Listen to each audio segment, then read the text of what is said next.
Please help me to reach 1,000 subscribers. You're about to hear a story that starts with laughter, but not the warm, joyful kind that brings people closer. This was the sharp, cutting kind of laughter that slices right through you, the kind that exposes your deepest wounds in front of people who should never witness them.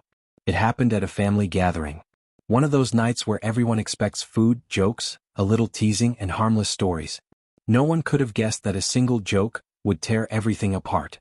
No one imagined her words would be the beginning of a path where I'd have to decide just how far I was willing to go to show what real consequences look like. I had been with her nearly 5 years. We were more than a couple, we were partners. We had built what I believed was trust, stability, and a future worth holding on to. She blended into my family so easily it was like she'd always been part of it. My mother adored her. My father respected her. My cousins treated her like she was already officially part of the family. And that night felt no different. She showed up looking elegant, laughing with my mother in the kitchen, charming my uncles with her usual confidence. Everything seemed perfectly normal, almost suspiciously so. Then dessert came. Drinks were flowing, people were relaxed, and someone made a light-hearted joke about how loyal I was, how I never looked at anyone else. I chuckled along with them. But that was when she decided to speak. She leaned back, twirling her wine glass with this smug little grin and said, "Well, maybe I cheat on him just to keep things exciting." The room froze. A couple of nervous laughs escaped, the kind people give when they're waiting for the punchline. But she didn't say she was joking.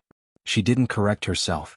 Instead, she laughed again and added, "Come on, why are you all acting surprised? Sometimes you have to test if a guy really loves you." My stomach dropped. My cousins stared. My mother went pale. My father shifted uncomfortably. I forced a laugh, pretending it didn't get to me, but inside I was burning. She genuinely thought humiliating me, in front of everyone, was funny. When we got home, I asked her directly if there was any truth to what she said. She rolled her eyes and brushed me off. "Relax. It was a joke. You're way too sensitive. Honestly, you should be flattered that people even believe I could cheat." And she smirked. Like she'd won something. Like hurting me publicly was entertainment. That night, sleep never touched me. I lay awake replaying every detail, the silence at the table, the looks, the sting of being made the fool. And maybe it had been a joke. But what stayed with me was her reaction afterward.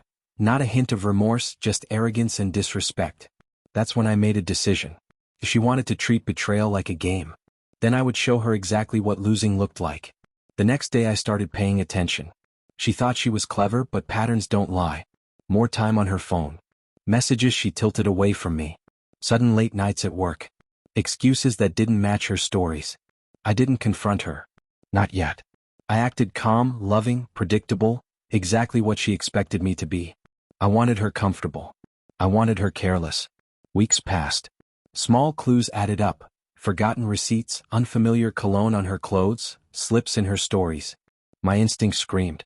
And one night, while she was showering, I checked her phone. I found everything. Messages. Plans. Affection she never showed me. That night at the family table? She wasn't joking. She was mocking me because she believed she'd already gotten away with it. I didn't explode. I didn't shout. I simply understood. She thought consequences didn't apply to her. So I gathered what I needed, screenshots, receipts, photos. And I waited. The next family gathering was my moment. She walked in confidently, hugging my parents, joking with my cousins, acting like nothing could ever touch her. She had no clue. After dinner, when everyone was settled, I stood up. I thanked everyone for being supportive of us over the years. She smiled at me, expecting something sweet. I pulled out my phone. And I read everything. Every message. Every lie. Every plan she made behind my back. Her voice cracked as she tried to interrupt, but I didn't let her. I showed the photos. The dates. The proof. The room was dead silent as her image, this perfect, beloved woman, crumbled right in front of everyone. Then I said what I had been waiting to say. "Last time you thought humiliating me in this room was funny. Tonight you learn what real consequences feel like." She broke down, begging me to stop. But I didn't. I made sure the truth was heard, fully, clearly, undeniably. And when it was done, I told her to leave. She walked out that night not as part of the family, not as the woman they admired, but as someone revealed for who she really was. What I did wasn't only about revenge. It was about taking back my dignity. About making sure she could never laugh at my pain again. The humiliation she tried to use against me became the very thing that shattered her standing with the people who once adored her. And the lesson? Betrayal may feel like a harmless thrill to some, until consequences catch up. They always do. Maybe not immediately, but when they hit harder than anyone expects. She thought silence meant weakness. What she never understood was that sometimes silence isn't surrender. It's preparation. And when the time comes, that silence becomes the loudest consequence of all. Please help me to reach 1,000 subscribers.